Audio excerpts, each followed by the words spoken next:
অন্ধকার শেষ করে সকাল হলো। সকালের এই স্নিগ্ধ আবহাওয়া দেখতে কতটা ভালো লাগে একবার দেখুন। চলুন, আজ আর আমি কথা বলবো না। আজ কথা বলবে প্রকৃতি আর পাখিগুলো। পাখির এই কিচিরমিচির ডাকাডাকিগুলো শুনুন একবার।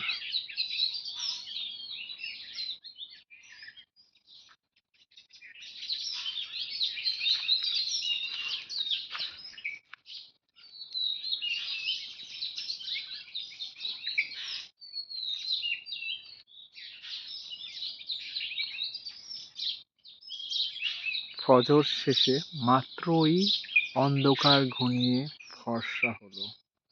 একদম সকাল হয় হয় সেই মুহূর্তটা।